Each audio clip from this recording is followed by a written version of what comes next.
जय हिंद। बिहार के शिक्षा विभाग में सबसे ज़्यादा चर्चा हो रही है तमिलनाडु मॉडल।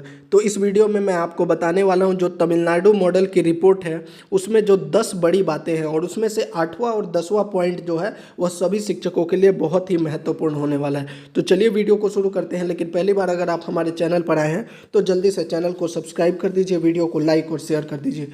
तो पहला पॉइंट जो है इसमें कि बिहार सरकार ने शिक्षा में सुधार के लिए 7 सदस्यीय टीम को तमिलनाडु भेजा था, जो कि तमिलनाडु के शिक्षा प्रणाली को अध्ययन करने के लिए ये टीम को भेजा गया था। दूसरा है, इस टीम का जो मुख्य उद्देश्य क्या था कि तमिलनाडु में जो शिक्षा को लेकर एक बड़ा बदलाव हुआ है तो वहाँ के गुणवत्ता शिक्षा के बारे में और वहाँ के शिक्षकों का किस प्रकार स्थानांतरण पदस्थापन होता है, वेतन संबंधित उनका क्या है, पदोन्नति उनका क्या है, तो इन सभी विषयों को अध्ययन का काम जो है इस टीम को दिया गया था। अब जो तमिलनाडु मॉडल से क्या क्या बात जो है निकल कर आई है उसको देखिए। तीसरा पॉइंट है इसमें कि तमिलनाडु मॉडल में जो है विद्यालय का संचालन 9 से 4 किया जाता है। तमिलनाडु के जितने भी सरकारी स्कूल हैं वहाँ पे जो है विद्यालय का संचालन जो है वह 9 बजे से लेकर 4 बजे तक किया जाता है।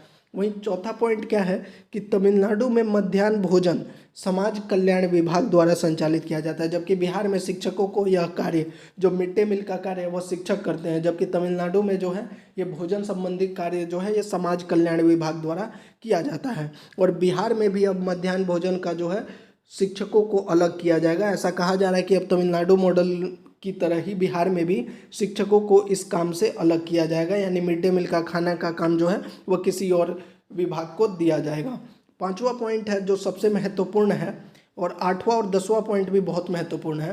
तमिलनाडु मॉडल में मूल वेतन, अब शिक्षा विभाग में तो चाहती है कि शिक्षा विभाग जो है शिक्षा प्रणाली में चेंज हो, लेकिन तमिलनाडु मॉडल में यह भी समझना होगा कि वहाँ के शिक्षकों का मूल वेतन जो है 36,400 से शुरू होता है और 1,14,000 रुपये है, जबकि बिहार में बीपीएससी द्वारा प्राइमरी वालों का 25,000 है, 28,000 जो है वह 6 to 8 का है, 31,000 है 9th 10th और 11th 12th का 32,000, यानी 11th 12th का भी जो है वह भी नहीं हो पा रहा है 36। और प्रधान शिक्षक का है 35,000 और प्रधान अध्यापक का जो है नहीं, प्रधान शिक्षक का तो 31,000 है और प्रधानाध्यापक का जो है वह 35,000 है। तो देखिए, और छठा पॉइंट क्या है, तमिलनाडु में 75% से अधिक प्रधानाध्यापकों को जो है डीईओ और प्रखंड शिक्षा पदाधिकारी के पद पर मतलब तैनात किया जाता है। तो ये 2 पॉइंट पर भी ध्यान देना पड़ेगा। सिर्फ मध्याह्न भोजन को चेंज करने से शिक्षा में सुधार नहीं होगा। एक जो मूल वेतन है शिक्षकों का और दूसरा जो है तमिलनाडु में जो 75% अधिक प्रधानाध्यापक को डीईओ और प्रखंड शिक्षा पदाधिकारी बनाया जाता है, इस पर भी ध्यान देना चाहिए शिक्षा विभाग को। यह भी एक तमिलनाडु मॉडल का ही हिस्सा है। 7वां पॉइंट है कि वहाँ पे संविदा और अस्थाई की जगह शिक्षक से लेकर रसोई तक के अस्थाई नौकरी है, मतलब सभी की वहाँ पे अस्थाई नौकरी है। कोई सहायक शिक्षक या फिर संविदा पर कोई भी वहाँ पर शिक्षक या फिर जो और कार्य करने वाले हैं उनकी अस्थाई नौकरी है। 8वां पॉइंट जिसकी मैं बात कर रहा था कि सभी शिक्षकों को वहाँ पे एनपीएस में क्या होता है, 10% आपका कटता है, 14% गवर्नमेंट देती है। अगर आपका 30,000 मूल वेतन है तो 10% आपका डीए और इसका मिलाकर हो गया 4500 रुपये और लगभग 6,500 रुपये के आसपास गवर्नमेंट देती है, जबकि बिहार में ईपीएफ मिलता है नियोजित शिक्षकों को यानी 1,800 रुपये। तो तमिलनाडु मॉडल आप लागू करना चाहते हैं तो आपको मूल वेतन प्लस में एनपीएस का लाभ भी देना पड़ेगा, जो सरकार वहाँ पे 6500 रुपये लगभग देती है। वहाँ पे 36,000 है तो 7,500 रुपये लगभग सरकार जो है एनपीएस में कटवाती है। तो मूल वेतन में परिवर्तन करना पड़ेगा, एनपीएस का लाभ देना पड़ेगा। 9वां पॉइंट है इसमें शहरी क्षेत्र के विद्यालय नगर निगम के अधीन आते हैं।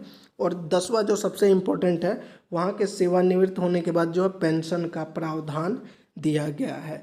तो ये सभी में से जो शिक्षकों के लिए सबसे महत्वपूर्ण है। अगर आप तमिलनाडु मॉडल लागू करना चाहते हैं तो शिक्षकों का जो ये मूल वेतन में भी आपको सुधार करना पड़ेगा, लेकिन सिर्फ मध्याह्न मिड डे मील को सिर्फ अगर आप ठीक कर दीजिएगा उससे शिक्षा प्रणाली जो है ठीक नहीं होने वाली है। आपको गुणवत्ता शिक्षा करना है तो टाइमिंग में भी बदलाव करना पड़ेगा, साथ में शिक्षकों को सहूलियत भी देखनी पड़ेगी। जो मूल वेतन है या फिर प्रधानाध्यापक को डीईओ बनाया जाता है या डीईओ के पद पर रखा जाता है उसको भी आपको ध्यान रखना पड़ेगा, साथ ही शिक्षकों का स्थानांतरण, एनपीएस, तो इन सभी पहलुओं को जो है देखा जाएगा। तो ये जितने भी पॉइंट जो मैंने बताए हैं ये सभी जो है तमिलनाडु मॉडल से लिए गए। अब देखना दिलचस्प होगा कि बिहार का शिक्षा विभाग इनमें से कौन कौन से पॉइंट को बिहार में लागू करता है। तो ये थी पूरी खबर। अगर आपको अच्छी लगी हो और कौन सा इम्पोर्टेंट पॉइंट जो है आपको सबसे ज़्यादा जो है पॉइंट इम्पोर्टेंट लगता है वो कमेंट बॉक्स में आप ज़रूर बताइएगा। जय हिंद।